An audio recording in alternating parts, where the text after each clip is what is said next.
أعوذ بالله من الشيطان الرجيم بسم الله الرحمن الرحيم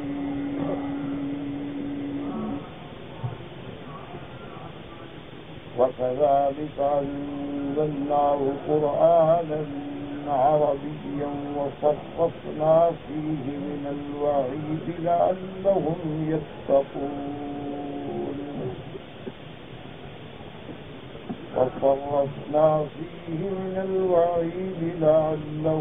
يتقون أو يحدث لهم ذكرا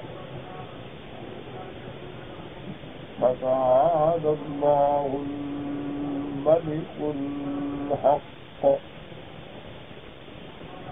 ولا تعجل بالقرآن من قبل أن يقضى إليك وحيه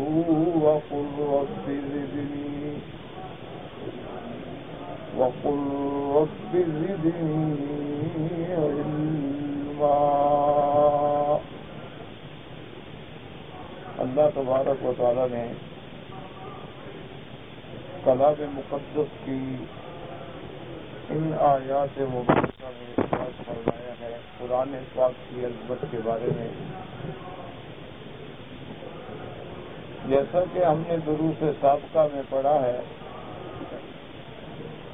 کہ اس بات معاد جو ہے وہ حق ہے. کیا معنی؟ یعنی قیامت پر ایمان لانا جو ہے یہ بھی بنیادی مسئلہ. جیسے اللہ کی توحید پر ایمان لانے کے بغیر آدمی مسلمان نہیں ہو سکتا، حضور صلی اللہ علیہ وسلم اور تمام انبیاء اور رسولوں کی نبوت اور رسالت پر ایمان لانے کے بغیر مسلمان نہیں ہو سکتا. اسی طرح قیامت پر بھی ایمان لانا جو ہے وہ بنیادی مسئلہ. ایمان کی شرائط میں بھی یہی باتیں ہیں کہ سب سے پہلے آمنت باللہ، اللہ پر ایمان، اللہ کے فرشتوں پر ایمان، اللہ کی بھیجی ہوئی اتاری ہوئی کتابوں پر ایمان، اللہ کے رسولوں پر ایمان، اللہ تبارک و تعالی کی تقدیر پر ایمان، اور اسی طرح آخری بات جو ہے وہ البعث بعد الموت، کہ مرنے کے بعد اٹھنے پر بھی بالکل ایمان اور ایقان. اللہ تبارک و تعالی نے بہت سارے عالم پیدا فرمائے.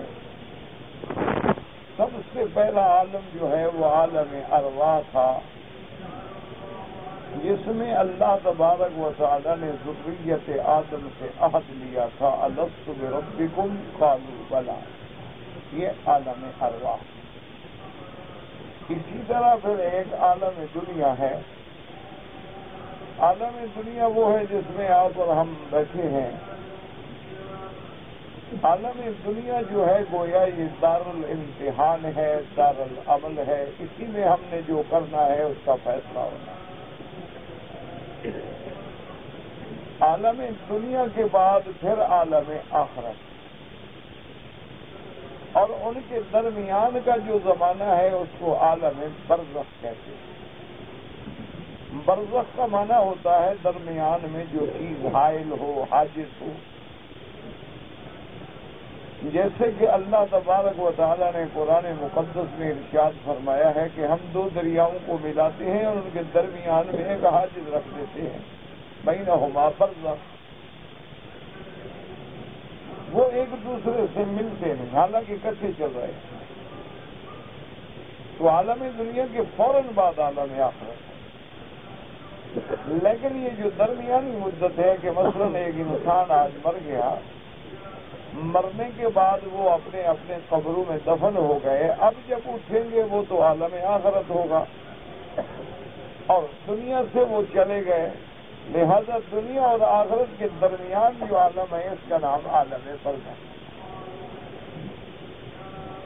اور اسی طرح اللہ تبارک و تعالی نے قرآن مقدس میں بھی قیامت کے علامات کا ذکر فرمایا ہے، اور احادیث مبارک میں بھی علامات کا ذکر آیا ہے، تاکہ ہر بندہ جو ہے قیامت سے آنے سے پہلے موت کے آنے سے پہلے اپنی تیاری کر لے، گناہوں سے توبہ کر لے، حقوق العباد جو ہیں ان کو ادا کر لے، حقوق اللہ جو ہیں اللہ سے توبہ کر کے معافی مانگ لے، اور اپنا فکری اور عملی اور علمی رجوع جو ہے وہ اللہ کی طرف کر لے تاکہ خاتمہ خیر پہ ہو۔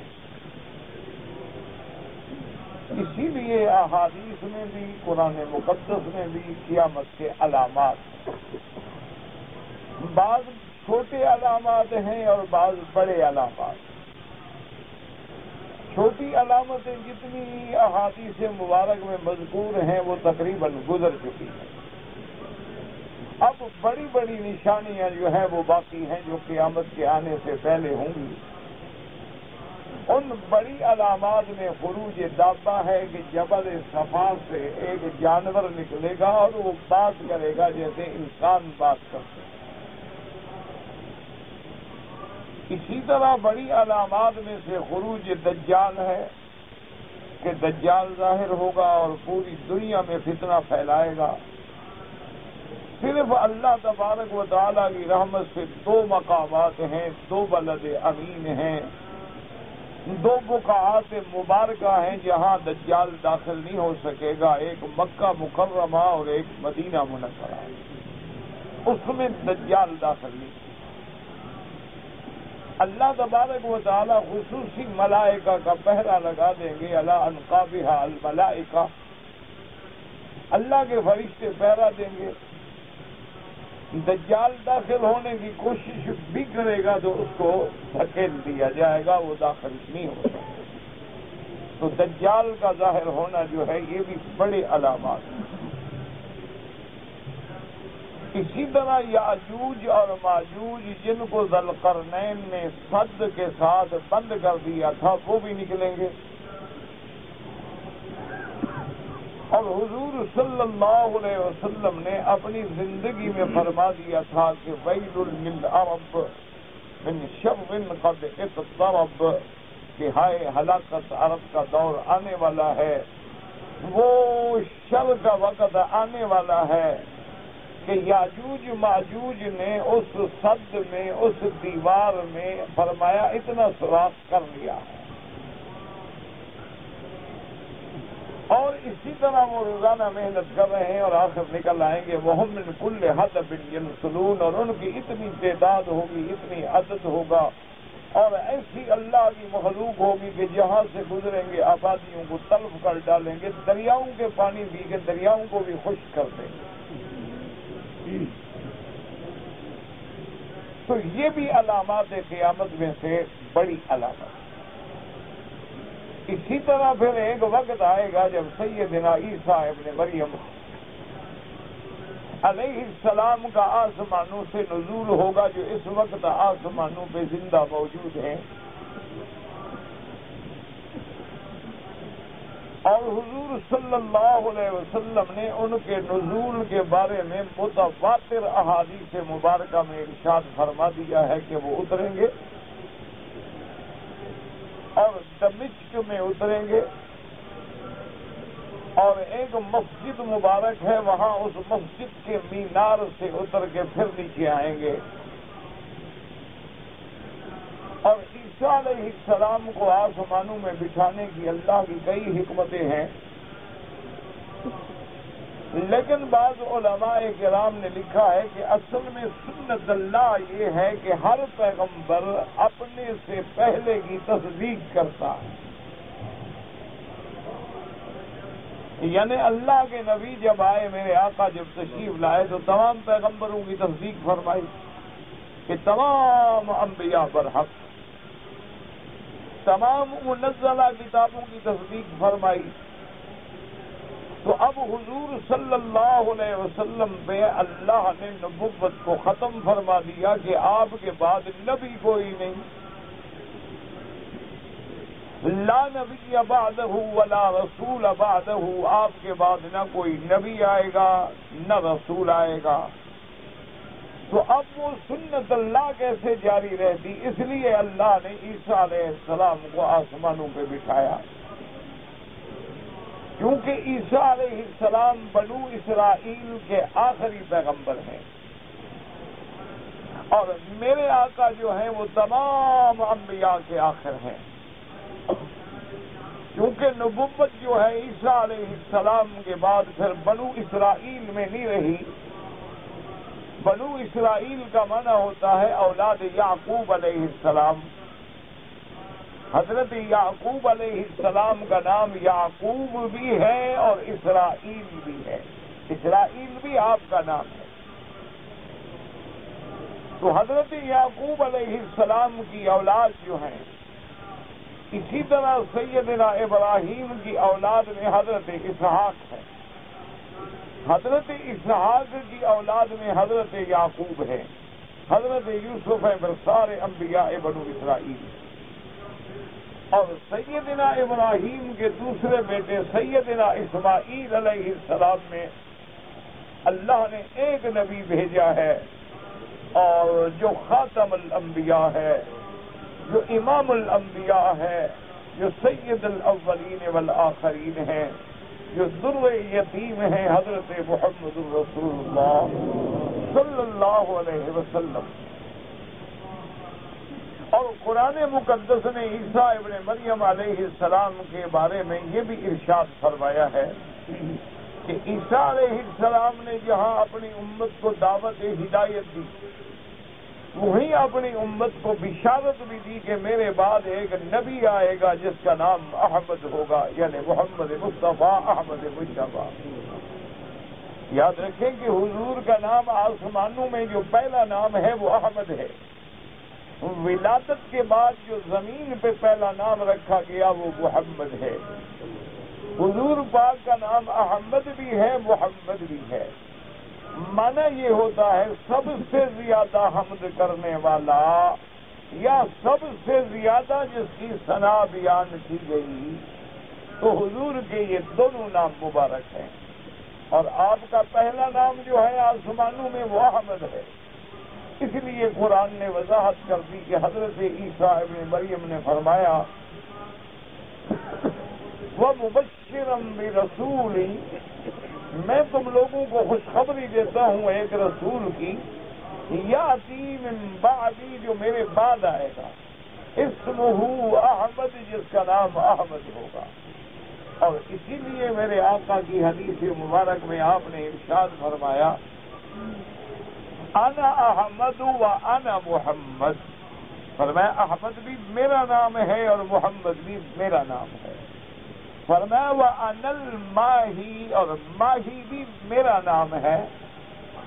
ماہی کا معنی الذی یمحو اللہ بی الکفر، کہ اللہ میرے ذریعے کفر کو مٹائیں گے۔ اور فرمایا وَأَنَا الْحَاشِرُ، اور حاشر بھی میری صفت ہے، میرا نام ہے۔ یحشر الناس علی قدمی، قیامت والے دن حشر میں سب لوگ میرے پاس جمع ہوں گے۔ اور فرمایا وَأَنَا الْعَاقِبُ، اور عاقب بھی میرا نام ہے۔ اور عاقب کا معنی کیا ہے کہ الذی لیس بعدہ نبی، جس کے بعد کوئی نبی نہیں ہوگا۔ اور یہاں محترم میرے بھائی یہ بات یاد رکھ لیں کہ بعض گمراہ فرقے جو ہیں نا، لوگوں کو گمراہ کرنے کے لیے عقلی دلائل سے دھوکہ دیتے ہیں۔ وہ لوگوں کے دماغ میں یہ بات ڈالتے ہیں کہ دیکھو بھائی، نبوت اور رسالت جو ہے یہ رحمت ہے کہ نہیں؟ صاف بات ہے کہ لا شک فی ذلک، اللہ کی رحمت ہے۔ اللہ نے اپنی رحمت سے ہی نبی بھیجے اور رسول بھیجے ہیں تاکہ اللہ کے بندوں کو ہدایت ملے۔ وہ کہتے ہیں جی کہ جب نبوت اور رسالت رحمت ہے تو یہ کہنا کہ نبوت بند ہو گئی، رسالت ختم ہوگی، مانا اللہ کی رحمت کو بند کر رہے ہیں۔ اس لیے وہ لوگوں کو دھوکہ دیتے ہیں۔ وہ کہتے ہیں کہ یہ لوگ جو کہتے ہیں کہ حضور کے بعد کوئی نبی نہیں، نعوذ باللہ، یہ تو نبوت کی توہین کر رہے ہیں۔ وہ کہتے ہیں کہ شان تو ہم بیان کرتے ہیں کہ حضور کی اتباع سے اور حضور کی مہر سے جیسے صدیق بن سکتا ہے، جیسے کوئی آدمی درجہ صالحیت پہ پہنچ جاتا ہے، ایسے نبی بھی بن جاتا ہے۔ تاکہ وہ رحمت کا دروازہ جو ہے بند نہ ہو قیامت تک کھلا رہے۔ تو ان عقلی دلائل سے وہ لوگوں کو گمراہ کرتے ہیں، حالانکہ یہ جہالت ہے اور یہ قرآن و سنت کے خلاف ہے۔ اس لیے کہ اللہ کے قرآن نے واضح فرما دیا ہے کہ ما کان محمد ابا احد من رجالکم ولکن رسول اللہ وخاتم النبیین، اور حضور نے اس کا خود ترجمہ فرمایا خود نبی النبیون، اور حضور نے اس کا خود ترجمہ فرمایا انا آخر النبیین وانتم آخر الامم، کہ میں نبوت میں آخری پیغمبر ہوں اور تم امتوں میں آخری امت ہو، تمہارے بعد اور کوئی امت نہیں آئے گی اور میرے بعد کوئی نبی نہیں آئے گا۔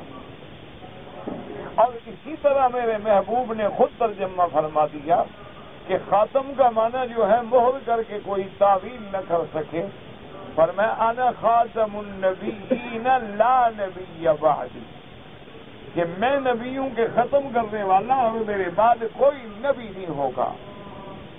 اسی لیے جب میرے آقا کی رحمت دو عالم کی وفات ہوئی تو سیدہ فاطمہ الزہرا رضی اللہ تعالی عنہا نے اپنے غم میں جہاں اور حضور کی شان میں باتیں بیان فرمائیں تو وہاں آپ نے یہ جملہ بھی فرمایا کہ یا ابتا الیوم انقطع عنا الوحی، کہ ہائے میرے ابا جان آپ کے جانے سے تو آج وحی بھی ختم منقطع ہو گیا، کہ آپ کے بعد اب جبریل کوئی وحی لے کے نہیں آئیں گے، جب نبوت ختم ہو گئی تو وحی کیسے آئے گی؟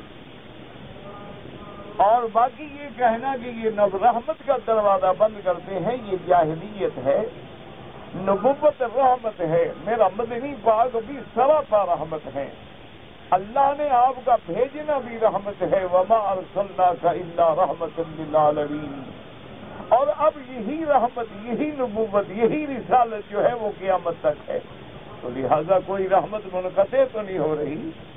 یہ معنی تو نہیں نا کہ حضور کے بعد نبی نہیں ہوگا تو لہذا اب کوئی شریعت بھی نہ ہو یا اب کسی کی کوئی نبوت بھی نہ ہو، نہیں، اب حضور کی نبوت جو ہے وہ قیامت تک ہے، یعنی جتنے لوگ بھی پیدا ہوں گے قیامت تک اب کسی اور نبی کا کلمہ نہیں پڑھیں گے، بلکہ عیسیٰ علیہ السلام جب اتریں گے اس وقت بھی لوگ کلمہ محمد رسول اللہ کا پڑھیں گے، لا الہ الا اللہ محمد رسول اللہ، اور عیسیٰ علیہ السلام بھی بحیثیت نبی جدید کے نہیں اتریں گے بلکہ بحیثیت متبع شریعت محمد مصطفیٰ صلی اللہ علیہ وسلم کے اتریں گے، تاکہ حضور کی تصدیق کر سکیں کہ محمد مصطفیٰ اللہ کے آخری نبی ہے اور اللہ نے مجھے ان کے دین کی حفاظت کے لیے بھیجا ہے۔ تو دجال کا خارج ہونا بھی بڑی علامت ہے، عیسیٰ علیہ السلام کا نزول جو ہے وہ بھی علامات قیامت میں سے بڑی علامت ہے، اور اس کے بعد پھر جب عین قیامت آ جائے گی قریب آ جائے گی تو پھر دو سور پھونکے جائیں گے۔ ایک صحابی نے حضور صلی اللہ علیہ وسلم سے پوچھا کہ یا رسول اللہ صلی اللہ علیہ وسلم، قرآن میں جو آتا ہے کہ سور پھونکا جائے گا، مسور، وہ سور کیا چیز ہے، کیا چیز ہے جو پھونکی جائے گی؟ حضور نے فرمایا یوں سمجھ لو جیسے سینگ ہوتا ہے، جس میں دیکھا نہیں آپ بعض سینگ میں آواز دیتے ہیں تو آواز نکل آتی ہے، تو فرمایا وہ بھی سینگ کی طرح ایک چیز ہے جو اللہ نے اپنی قدرت سے پیدا کی ہے، اور اس میں حضرت اسرافیل کو حکم ہوگا پھونک ماریں گے، تو جب وہ پہلی پھونک ماریں گے تو نظام عالم جو ہے وہ درہم برہم ہو جائے گا، پوری دنیا جو ہے وہ فنا ہو جائے گی، یہ مضبوط آسمان جو ہے پھٹ جائیں گے، یہ ستارے جو روشن ہیں وہ جھڑ جائیں گے، یہ سورج اور چاند جو روشنی دینے والے ہیں سیاہ ہو جائیں گے، اور ان کو بھی سمندر میں ڈال دیا جائے گا، اور زمین جو ہے وہ پھٹ جائے گی، اور زمینوں پہ جو پہاڑ ہیں وہ ریزہ ریزہ ہو کے اس کے بعد دھنی ہوئی اون کی طرح اڑ جائیں گے، اور تمام زمین جو ہے وہ ایک چٹیل میدان بن جائے گی۔ جیسا کہ آپ نے سابقہ سبق میں پڑھا ہے، یسألونک عن الجبال فقل ينسفها ربی نسفا فَيَذَرُهَا قَاعًا صَفْصَفًا لَا تَرَىٰ فِيهَا عِوَجًا وَلَا أَمْتًا، کہ جب وہ وقت آئے گا تو پھر سیدھی ہو جائے گی زمین، جس میں نہ کوئی اونچ ہوگی نہ کوئی نیچ ہوگی، جس میں نہ کوئی ٹیلا ہوگا نہ کوئی آڑ ہوگی، جس میں نہ کوئی پہاڑ ہوگا نہ مکان ہوگا۔ تو یہ بھی علامات قیامت میں سے ہے۔ اور آسمان زمین سب اس کے بعد جو ہے یاد رکھیں کہ پہلے سور کے درمیان میں اور دوسرے سور جب پھونکا جائے گا، ایک پہلا سور ہے جس سے دنیا فنا ہو جائے گی اور آسمان گر جائیں گے، ملائکہ ختم ہو جائیں گے، حتیٰ کہ ملائکہ پر بھی موت آ جائے گی، کوئی بھی نفس جو ہے باقی نہیں بچے گا۔ کل من علیہا فان ویبقى وجہ ربک ذو الجلال والاکرام، اللہ کی ذات ہے جو باقی رہنے والی ہے، اسی کی ذات ہے جو الحی القیوم ہے، اسی کی ذات ہے جو الباقی ہے، اسی کی ذات ہے جو الدائم ہے، اسی کی ذات ہے جو اول ہے آخر ہے ظاہر اور باطن ہے، باقی کل شیء ہالک الا وجہہ۔ اب اس کے بعد پھر دوبارہ اللہ حکم دے گے، تو جب دوبارہ حکم ہوگا اور سور پھونکا جائے گا تو اس کے بعد پھر تمام عالم جو ہے وہ اپنے اپنے قبروں سے کھڑا ہوگا۔ اسی کو اللہ پاک نے فرمایا ثم نفخ فیہ اخری، جب دوبارہ سور پھونکا جائے گا فاذا هم قیام ینظرون، ہر آدمی اپنی قبروں سے اٹھ کے کھڑا ہوگا، اور وہی جو ہے وہ عالم قیامت کی ابتدا ہوگی، وہی یوم البعث ہوگا اور ہر مخلوق اپنے قبروں سے اٹھے گی۔ باقی یہ لوگ جو اشکال کرتے ہیں کہ جی مرنے کے بعد ہم گل جائیں گے، مرنے کے بعد ہم ریزہ ریزہ ہو جائیں گے، ہماری ہڈیاں جو ہیں وہ بھی مٹی بن جائیں گی، اور اس کے بعد پھر کیسے زندہ ہوں گے، تو یہ جہالت ہے۔ یہ اپنی طاقت کو قیاس کرتے ہیں خالق پر۔ جس اللہ پاک کو ہمیں پیدا کرنا مشکل نہیں ہے، اس کے لیے ہمارا مارنا بھی مشکل نہیں ہے، اور اس کے لیے دوبارہ پیدا کرنا بھی مشکل نہیں ہے۔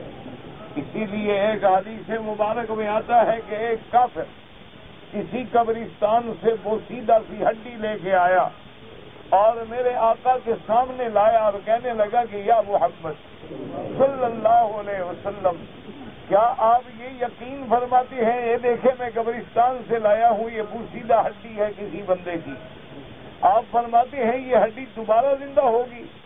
اور اس کے بعد اس نے اس کو ایسے اپنے ہاتھوں سے مسلا تو وہ مٹی ہو گئی، چونکہ بوسیدہ ہڈی گل جاتی ہے۔ پھر اس نے پھونک ماری تو وہ مٹی بھی اڑ گئی۔ تو کہنے لگا یا رسول اللہ، عجیب بات ہے کہ جب انسان گل جائے گا، سڑ جائے گا، اس کی ہڈیاں جو ہیں وہ بھی مٹی ہو جائیں گی، پھونک مارنے سے اڑ جائیں گی، تو دوبارہ اس سے انسان کیسے بندہ پیدا ہوگا؟ تو اس حدیث مبارک میں بھی آتا ہے، اور اسی کا ذکر اللہ نے قرآن میں بھی فرمایا۔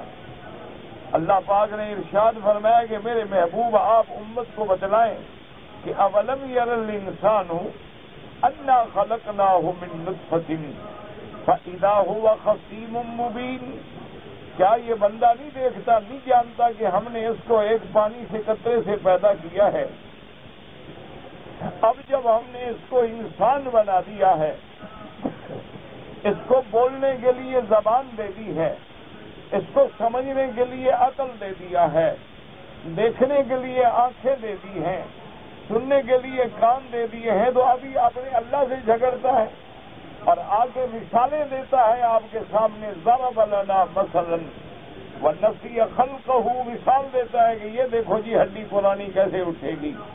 کیا یہ بھول گیا کہ انسان تم تو، یہ تو ہڈی تو ہے نا، اللہ نے جب تمہیں پیدا کیا تھا تم تو کچھ بھی نہیں تھے، تمہارا تو تصور بھی نہیں تھا۔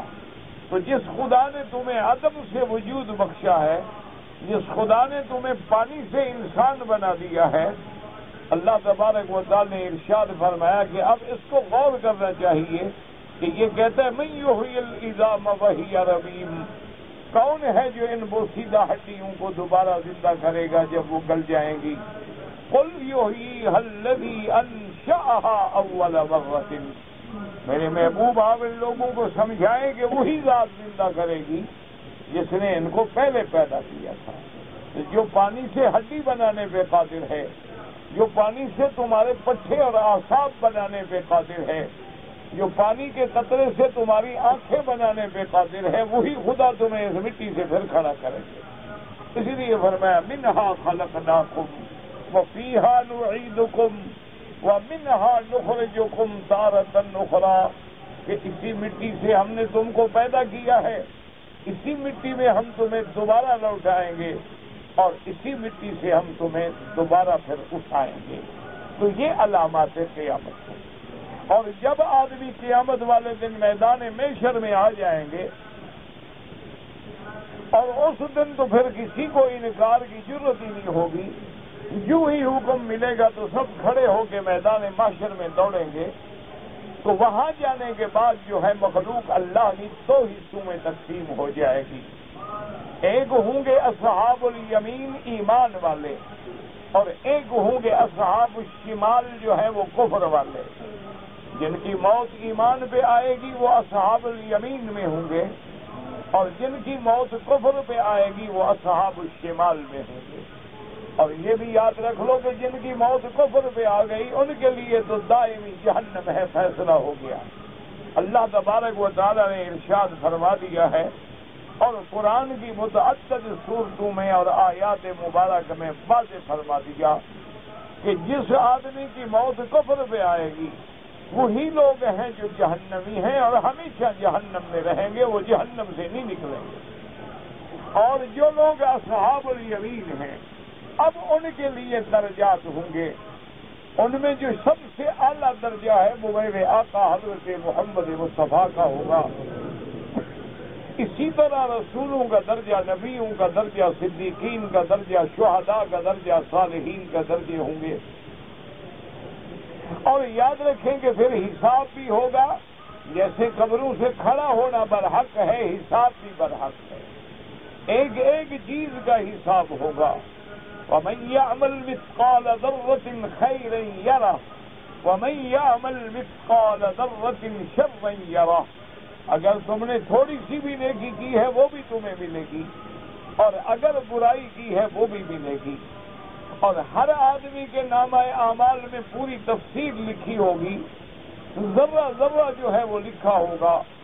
اس لیے قرآن پاک فرماتا ہے کہ جب کافروں کو ان کا نامہ عمل ملے گا، جب وہ ان کو حکم دیا جائے گا اقرأ کتابک کفیٰ بنفسک اليوم علیک حسیبا، پڑھو جو کچھ کیا ہے تم نے دنیا میں۔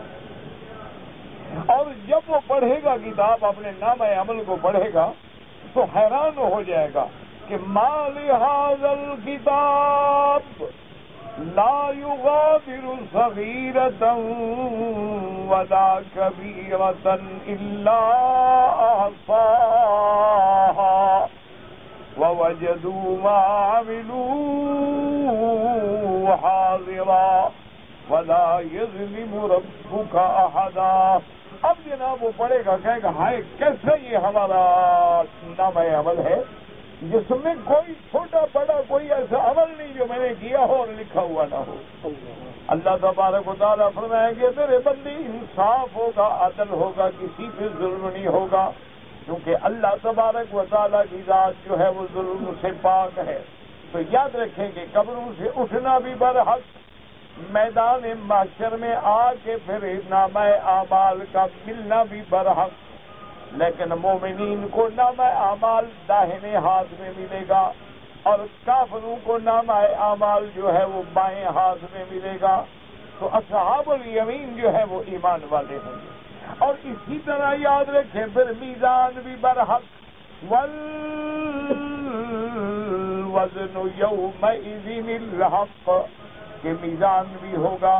اب میزان کس کا ہوگا؟ فرمایا کہ فمن ثقلت موازینہ فاولئک هم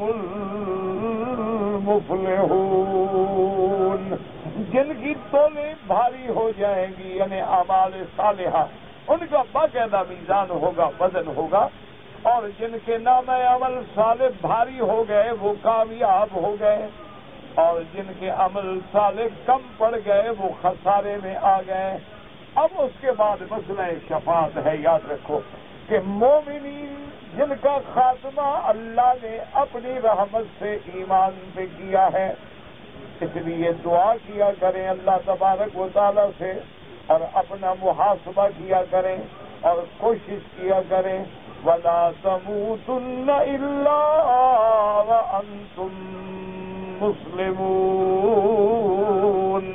اب موت ہمارے ہاتھ میں تو نہیں، اللہ فرماتے ہیں کہ تمہاری موت نہ آئے مگر اسلام پہ۔ کیا مانا کہ ہم اچھے عمل کریں گے تو موت بھی اچھے عمل پہ ہوگی۔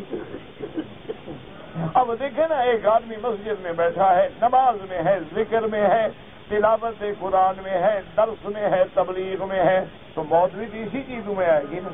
ایک آدمی نعوذ باللہ جوئے میں ہے، شراب میں ہے، زنا میں ہے، گناہ میں ہے، تو موت بھی تو پھر انہی عملوں میں آئے گی۔ اس لیے کوشش کریں کہ ہماری موت جو ہے وہ اعمال صالحہ پہ آئے، ہماری موت جو ہے وہ ایمان پہ آئے۔ اسی لیے اولیاء اللہ ان کی قبروں پہ کروڑوں رحمتیں فرمائے۔ اسی لیے وہ اپنے مریدین کو ہمیشہ ذکر کی تلقین کرتے ہیں، اسی لیے وہ اپنے مریدین کو جو ہے بار بار ذکر کرواتے ہیں، تاکہ ہر وقت ان کی زبان پہ لا الہ الا اللہ اتنی عادت ہو جائے، ایسی مشق ہو جائے، ہر بات میں بھی اللہ کا ذکر ہو، تاکہ موت آئے تو زبان پہ جاری ہو لا الہ الا اللہ محمد الرسول اللہ۔ اور یاد رکھیں میرے آقا کا فرمان ہے، من کان آخر کلامہ لا الہ الا اللہ۔ حضور پاک نے فرمایا بندے کی سمجھو الحمدللہ منزل آسان ہو گئی، سمجھو کہ وہ جنت میں جائے گا۔ اب یاد رکھو ایک بندے ہیں قومے میں 2 مہینے قومے میں رہتے ہیں، لیکن آخری بات اس نے کیا دی؟ کلمہ پڑھتے بے ہوش ہو گیا، کلمہ پڑھتے گر گیا۔ کلمہ پڑھتے ہوئے یا انسان بول نہیں سکتا لیکن اندر کلمہ پڑھ رہا ہے، تو اللہ تبارک و تعالیٰ کا، اس لیے اولیاء اللہ ہمیشہ یہی فرماتے ہیں کہ ہر آدمی کو اللہ کے ذکر کے ساتھ، بلکہ حدیث مبارک میں بھی اس کی روشنی میں حکم ہے کہ لا یزال لسانک رطبا بذکر اللہ او کما قال رسول اللہ صلی اللہ علیہ وسلم، فرمایا تیری زبان جو ہے ہر وقت اللہ کے ذکر سے تر رہے۔ اور منافقوں کے بارے میں آیا لا یذکرون اللہ الا قلیلا، فرمایا جو منافق ہوتے ہیں وہ دکھلاوے کے لیے دعا جاتے ہیں، نماز میں مل گئے، عید پہ آ گئے، جمعہ پہ آ گئے، دکھا دیا یہ بھی بڑا نمازی ہے، لیکن وہ اللہ کا ذکر نہیں کرتے۔ لیکن مومن جو ہے وہ ہر حال میں الذین یذکرون اللہ قیاما وقعودا وعلى جنوبهم ويتفكرون في خلق السماوات والأرض ربنا ما خلقت هذا باطلا فسبحانك فقنا عذاب النار۔ مومن جو ہے وہ کھڑے ہے تو اللہ کا ذکر ہے، وہ بیٹھا ہے تو اللہ کا ذکر ہے، وہ لیٹتا ہے تو اللہ کا ذکر ہے، وہ نیند سے اٹھتا ہے تو اللہ کا ذکر ہے۔ الحمدللہ الذی احیانا بعد ما اماتنا وإلیہ النشور۔ آسمانوں پہ نظر پڑے تو اللہ کا ذکر ہے، اللہم انت الحق ووعدک الحق وقولک حق ولقاؤک حق والجنت حق والنار حق والساعة حق والنبیون حق۔ اسی طرح اگر سواری پہ بیٹھے تو اللہ کا ذکر ہے، سبحان الذی سخر لنا ھذا وما كنا له مقرنين وإنا إلى ربنا لمنقلبون۔ کسی بستی پہ نظر پڑے تو اللہ کا ذکر ہے، قل رب ادخلنی مدخل صدق وَأَخْرِجْنِي مَخْرَجَ صِدْقٍ، اگر گھر سے نکلے سفر کرے کہتا بسم اللہ ما شاء اللہ لا قوت الا باللہ، اگر کھانا کھائے تو بسم اللہ الرحمن الرحیم، اگر پانی پیتا ہے تو اللہ کا ذکر ہے، کپڑے پہنتا ہے تو اللہ کا ذکر ہے، الحمدللہ الذی اطعمنا وسقانا وکسانا من الارى وآوانا وجعلنا من المسلمین، حتیٰ کہ اگر بندہ حمام کی طرف جائے تو اللہ کا ذکر ہے، اللہم انی اعوذ بک من الخبث والخبائث، حمام سے باہر نکلے تو اللہ کا ذکر ہے، الحمدللہ الذی اذهب عنی الاذى عافانا غفرانک، تو ہر حال میں مومن کو اللہ کا ذکر کیوں ہے؟ تاکہ جب موت آئے تو زبان آدھی ہو چکی ہو لا الہ الا اللہ۔ تو اس لیے ہمیشہ یاد رکھیں کہ ایمان جو ہے اللہ کی توحید، اللہ تبارک و تعالیٰ کی الوہیت، ربوبیت، اسماء و صفات، انبیاء کی نبوت، رسولوں کی رسالت، اسی طرح قیامت کی تمام تفاصیل پہ ایمان لانا جو ہے یہ بالکل عین ایمان کا حصہ ہے، اس کے بغیر کوئی بندہ مومن نہیں ہو سکتا۔ اور اللہ کی تقدیر پہ ایمان کے جو کچھ ہو رہا ہے خیر ہے، جو کچھ اللہ کا فیصلہ ہے، اللہ تبارک و تعالیٰ کی تقدیر پہ۔ اس لیے حضرت عمر رضی اللہ تعالیٰ عنہ کہتے تھے رضینا باللہ ربا وبالاسلام دینا وبمحمد نبیا، ہر حال میں اللہ کی تقدیر پہ راضی ہو۔ اللہ عزت دیتا ہے، وہی ذلت دیتا ہے، وہی رزق بڑھا دیتا ہے، وہی کم کر دیتا ہے، سب اس کے فیصلے ہیں، اور اس کی تقدیر پہ ہر حال میں راضی ہو۔ یہ سارے اسباق ہم نے پڑھے، اور آخر میں فیصلہ فرما دیا میرے اللہ نے کہ قیامت والے دن کافروں کی شفاعت نہیں ہوگی۔ یاد رکھو شفاعت برحق ہے، لیکن دو شرطیں ہیں، اللہ کے اذن کے بغیر بھی شفاعت نہیں ہوگی، اور کسی کافر مشرک کے حق میں بھی شفاعت نہیں ہوگی۔ کیوں؟ اللہ فرماتے ہیں من ذا الذی یشفع عنده الا باذنہ، اللہ کے اذن کے بغیر کون ہے جو شفاعت کر سکے؟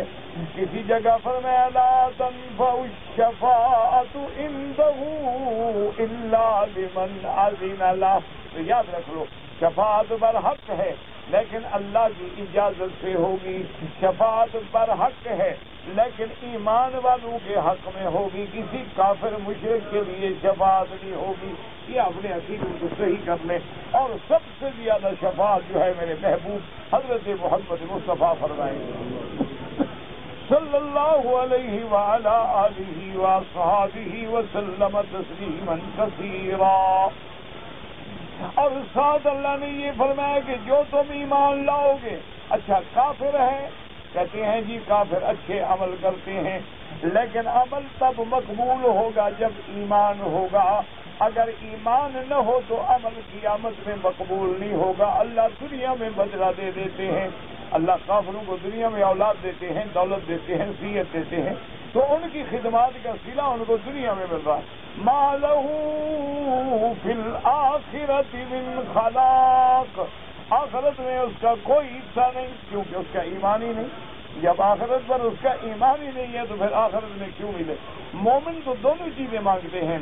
وَمِنْهُمْ مَنْ يَقُولُ رَبَّنَا آتِنَا فِي الدُّنْيَا حَسَنَةً وَفِي الْآخِرَةِ حَسَنَةً وَقِنَا عَذَابَ النَّارِ۔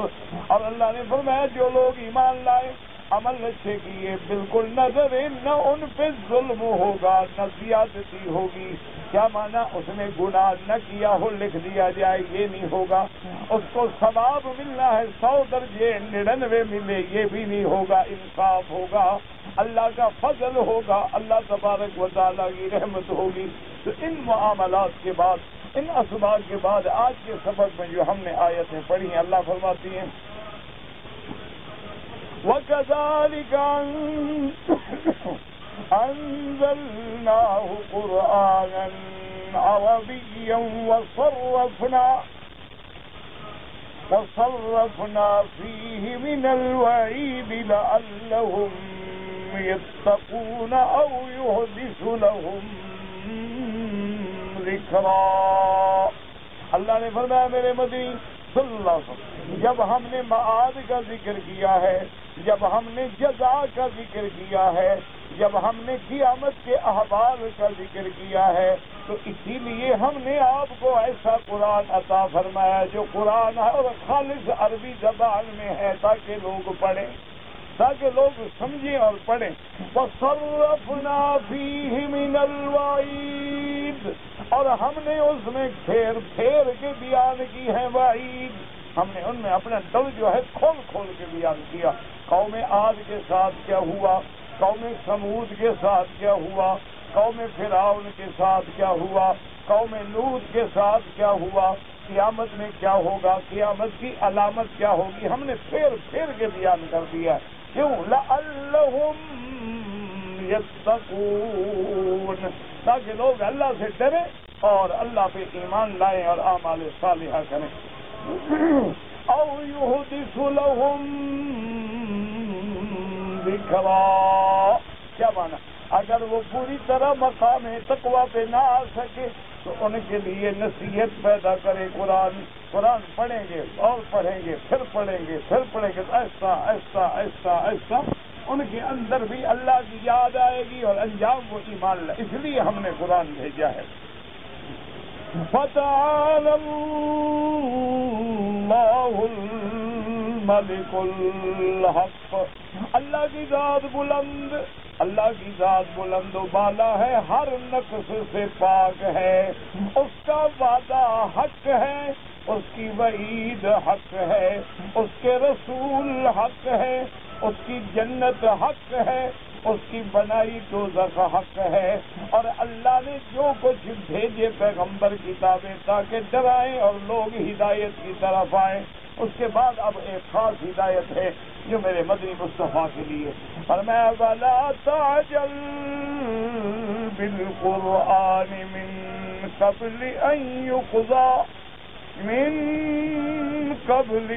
يُقْضَى إِلَيْكَ وَحْيُهُ۔ اللہ تبارک و تعالی نے فرمایا میرا مدنی، جب ہم قرآن اتاریں آپ پہ تو آپ جلدی نہ کریں۔ کیا مانا؟ جب جبریل آتے حضور پر وحی لے کر تو حضور بھی ساتھ پڑھتے رہتے تھے آہستہ آہستہ، تاکہ جبریل کا سننا اور پھر پڑھنا حضور کے لیے مشکل بھی تھا، اور مقصد یہ تھا کہ کوئی آیت رہ نہ جائے، بھول نہ جائے، دہرا رہے۔ اللہ نے فرمایا آپ جلدی نہ کریں، وحی پورا ہونے دیں، باقی آپ کے سینے میں جمع کرنا، آپ کے سینے میں قرآن کو جمانا اور آپ کو قرآن کا پڑھانا اور قرآن کا آپ کے دل و دماغ میں محفوظ فرما دینا بھی ہمارے ذمہ ہے، آپ کوئی فکر نہ کریں۔ اس لیے دوسری جگہ اللہ فرماتے ہیں لا تحرك به لسانك لتعجل به إن علينا جمعه وقرآنه۔ میرا مدنی آپ اپنی زبان مبارک کو بھی نہ ہلائیں، بس سنتے رہیں۔ قرآن کو جمع کر کے آپ کے سینے میں ہم جما دیں گے اور ایسا پڑھا دیں گے کہ آپ پھر کبھی نہیں بھولیں گے اللہ تبارک و تعالیٰ کا قرآن پاک۔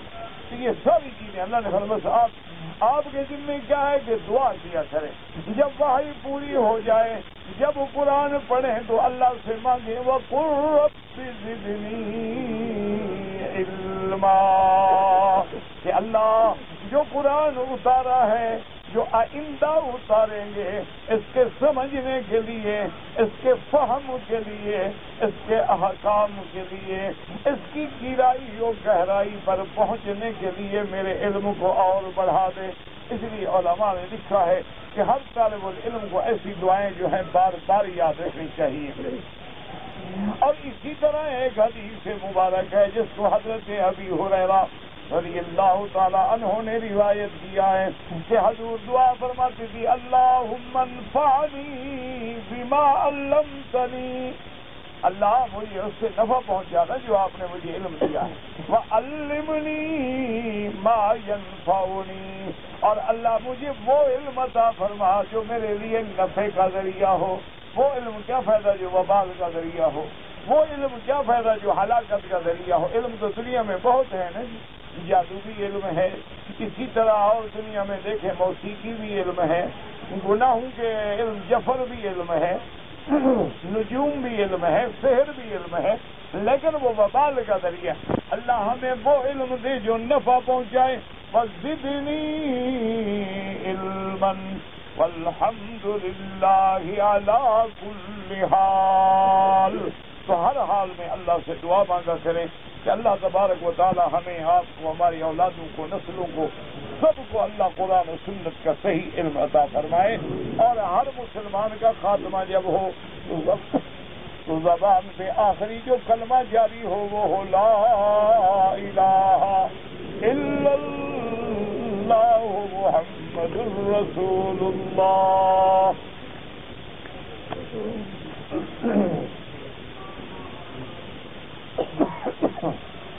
کہتے جی کہ مجھ پر کسی نے کالا علم یعنی جادو کر دیا ہے.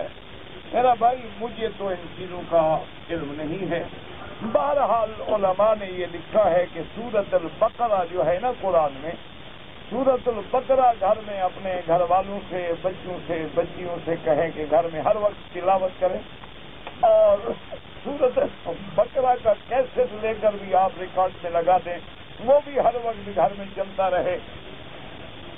اور سورۃ البقرہ پانی پہ تلاوت کر کے، پانی پہ دم کر کے پلائیں بھی اور غسل بھی کریں. انشاءاللہ اللہ اس شیطانی علم کے فتنوں سے بچائے. کہتے جی کہ پاکستان سے آنے والوں کے لیے اور یہاں پہ روزہ رکھنے والوں کے لیے ایک روزے کا فرق ہے. تو میرا بھائی ان کو چاہیے کہ وہ ایک روزہ پورا کریں، کیونکہ شریعت کے اعتبار سے مہینہ جو ہے یا 29 کا ہوتا ہے یا 30 کا ہوتا ہے، 28 کا مہینہ ہوتا ہی نہیں ہے. تو لہذا آپ لوگوں نے چونکہ رمضان کا یعنی عید جو ہے وہ مکہ مکرمہ میں کی ہے، تو اسی کے حکم کے مطابق آپ کو 29 روزے پورے کرنے ہوں گے. آپ ایک روزہ رکھ لیں تاکہ بلا وجہ آپ کا روزہ ضائع نہ ہو.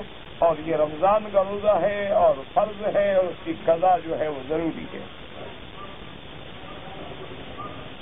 کہتے جی کہ مدرسے میں جو طلباء ہیں ان کے لیے مدرسے کے کمرے بنائے یا حمام بنائے زکوٰۃ کے پیسوں سے. میرا بھائی یہ مولویوں کا مسئلہ نہیں ہے، خدا کے بندے یہ قرآن کا حکم ہے.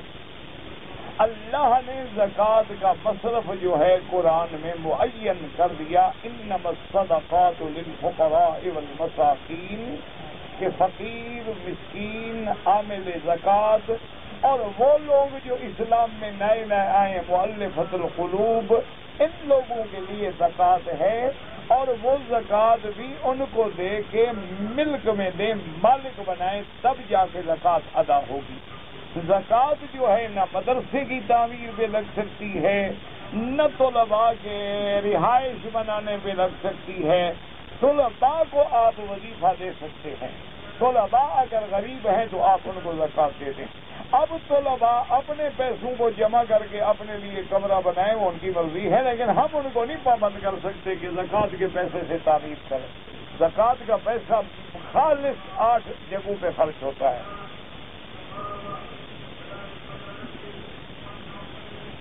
طواف کے بعد جو 2 رکعت ہیں، ایک بات یاد رکھیں کہ اکثر لوگوں کے دماغ میں بیٹھ گئی ہے نفل نفل. یہ نفل ہے ہی نہیں. طواف چونکہ ہم نفل ہی کر رہے ہوتے ہیں تو لوگوں کے دماغ میں 2 رکعت نفل. اللہ کے بندے یہ نفل نہیں ہے. امام ابو حنیفہ رحمۃ اللہ علیہ کے نزدیک 2 رکعت واجب ہے، اور باقی ائمہ کے نزدیک 2 رکعت جو ہیں وہ سنت طواف ہے. اس لیے پہلے تو یہ سمجھ. دوسری بات یہ ہے کہ ہر طواف کے بعد 2 رکعت پڑھنا ضروری ہے. تیسری بات یہ ہے کہ فجر کے بعد